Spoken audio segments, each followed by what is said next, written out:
Hello student, MS classes में आप सबका स्वागत है।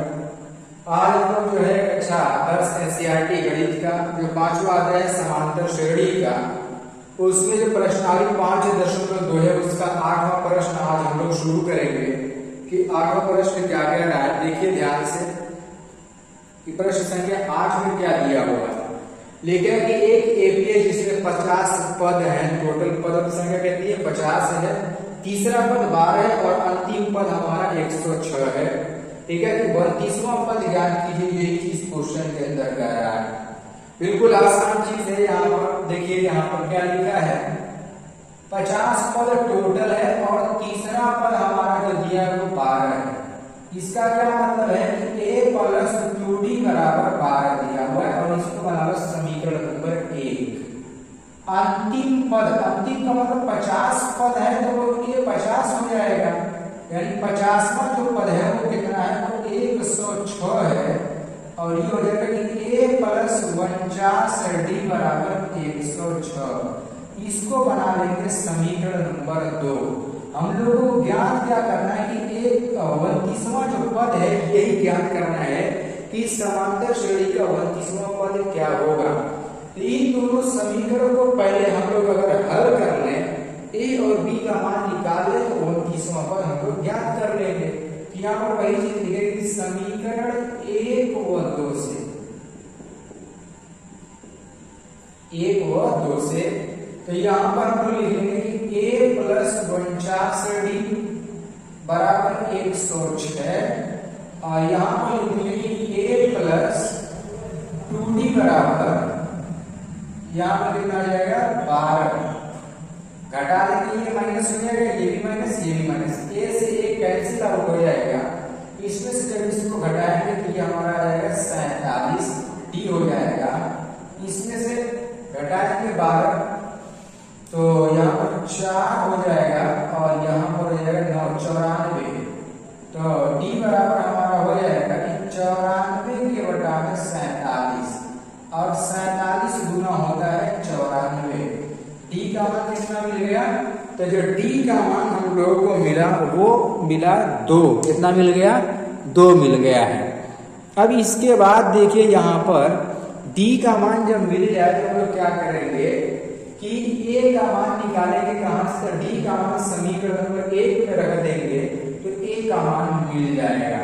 जब लिखेंगे d का मान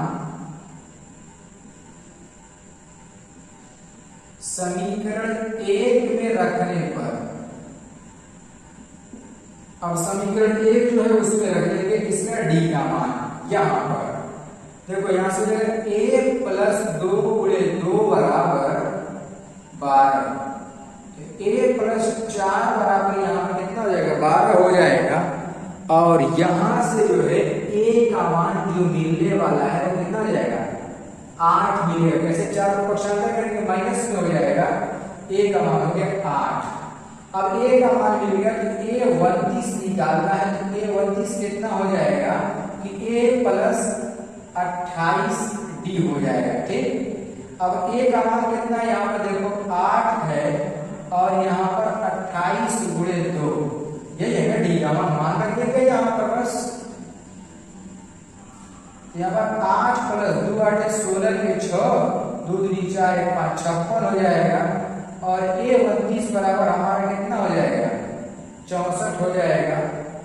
8 6 14 हो जाएगा ना, यहाँ पर हो जाएगा कितना 64 हो जाएगा। यानी जो 29वां जो पद आएगा वो कितना होगा, वो 64 हो जाएगा। इस तरीके से जो है हम लोग इसको सॉल्व कर लेंगे। देखिए 9वां प्रश्न क्या कह रहा है, यदि किसी एपी के तीसरे और 9वें पद क्रमशः 4 और -8 है तो इसका कौन सा पद शून्य होगा, ये चीज क्वेश्चन के अंदर दिया है। क्वेश्चन समांतर श्रेणी ही है, बस इसमें हिंदी में लिख दिया तीसरा और 9वां पद 4 है और -8 है, कौन सा पद 0 होगा ये चीज निकालना है। सबसे पहले इसको कैसे लिखेंगे, कैसे दिया है वो देखिए।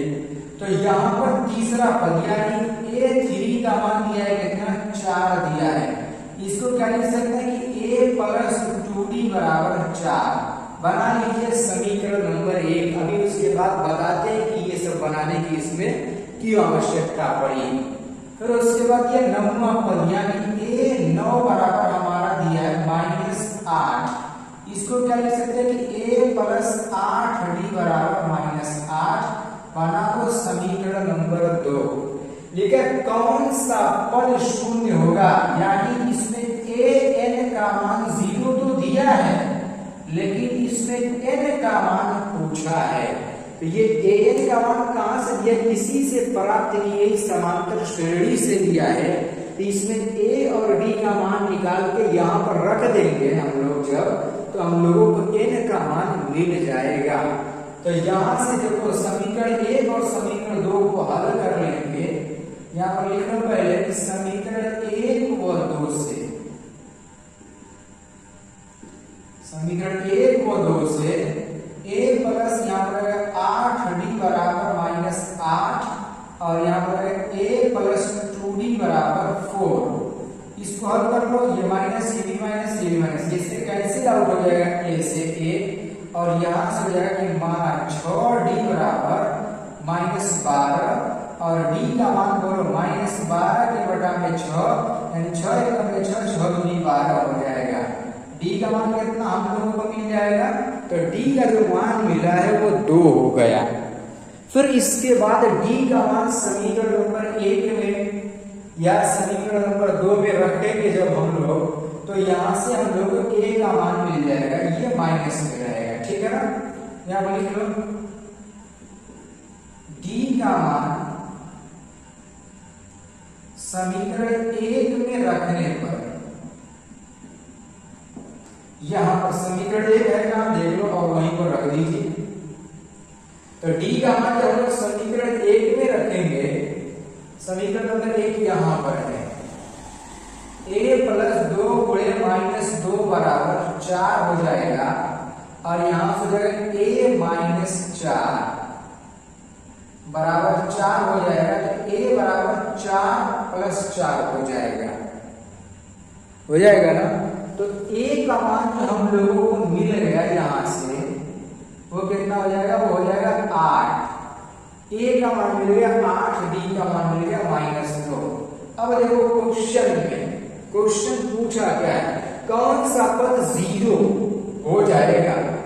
तो an बराबर 0 दिया ही है, an बराबर 0 दिया और हम लोग जानते हैं कि फॉर्मूला होता है कि a plus n-1 into d बराबर a n, ये फॉर्मूला होता है।